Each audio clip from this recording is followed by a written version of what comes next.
the Bitcoin ETFs have been the most successful ETFs of all time. At one point, the ETFs were taking in more funds, or at least even BlackRock's ETF was taking in the third most funds in the world.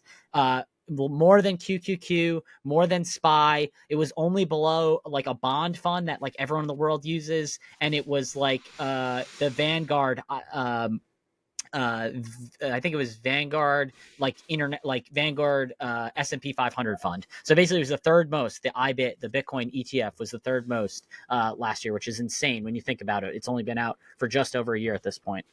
Yeah, two things come to mind. One, to roll back a pinch, just so people know that Kansas bill is in its like intro draft mode. So it's not finalized by any means. It's been introduced. So it still has to go through the House and the Senate, I believe, there in Kansas. But number two, you mentioned Davos. What a 180 from Davos. I mean, last year we had Davos of Jamie Dimon having a nervous breakdown. He was tired of being asked about Bitcoin. I'm tired of, I support your right to Bitcoin.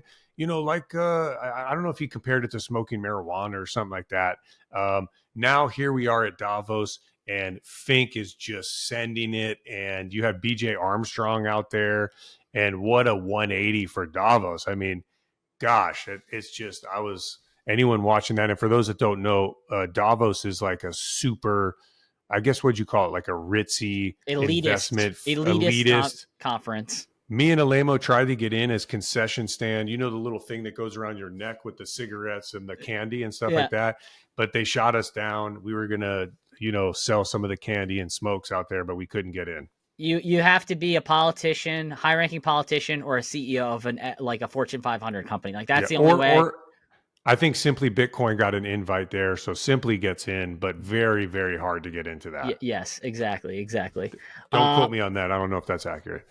So last thing, Trump signs a strengthening American leadership in digital financial technology executive order. That is a freaking mouthful. So kind of rug pulled a little bit of the Bitcoin industry. That's just me personally. But here are the points from Eleanor Terrett from Fox Business. So one, the executive order establishes the President Working Group on Digital Asset Markets to strengthen U.S. leadership in digital finance. The working group will be tasked with developing a federal regulatory framework governing digital assets, including stablecoins, and evaluating the creation of a strategic national digital asset stockpile. So not like the Bitcoin digital asset stockpile or the big Bitcoin digital reserve that everyone was talking about. The working group will be chaired by White House AI and crypto czar David Sachs, including the Secretary of the Treasury and other chairman and the chairman of the Securities Exchange Commission as heads of other relevant departments and agencies. The U.S. White House AI and crypto czar will engage leading experts in digital assets and digital markets. The executive order directs departments and agencies with identifying and making recommendations to the working group.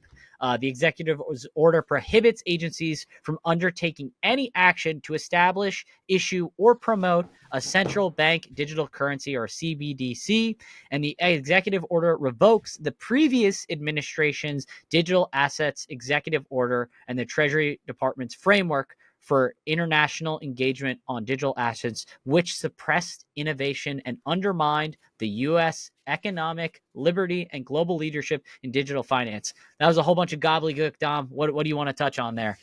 Yeah, so look, this is a good point here. This is the rundown from Fox. I encourage listeners, go read a source document today. Go onto the White House website and look at the actual executive order in its original language. There's going to be tons of takes and people have different twists. So that's number one. Number two, this bill has a lot of regulatory and fintech talk. It doesn't have a lot of Bitcoin stockpile talk. In fact, when I saw the document, I did a keyword search for Bitcoin. Zero mention of Bitcoin. Now, I understand we need to have patience as Bitcoiners, but one thing I really want to bring up is, okay, Bitcoiners are upset and saying, hey, it was not us that said there's a Bitcoin stockpile or a Bitcoin strategic reserve. It was those that were proposing it, right? And so naturally, when it doesn't end up that, you're going to have some people saying, hey, we got rug pulled. Again, I know we have to be patient, and these are huge forward progressive gains. No one can deny that. We got Ross freed, SAB 121 was rolled back. You have strong language mentioning CBDCs as an unfavorable kind of path for the U.S. But again, you also had people that were out there touting Bitcoin strategic reserve. Like day one, it's subtle, but words matter. And so Bitcoiners are always going to hold politicians accountable to their word. Like American Hodl said, I don't think that's a bad thing. It's good to have that accountability.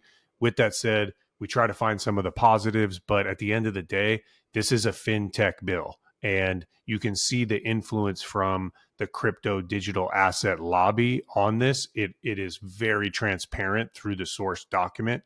So we have a lot of work to do. It doesn't mean that we go, we cry and say, oh, we didn't get the Bitcoin strategic reserve. It's still on the table. It means now we roll up our sleeves, go to work. That's one area where I think David Bailey, has a point, is like, hey, we got to continue pounding the pavement. So I know proof of workforce. I'll definitely be out in DC letting legislators know that this is Bitcoin only for the U.S. This is the route to take, and focusing on Bitcoin and letting them know that, hey, for the workers of America, we're focusing on Bitcoin.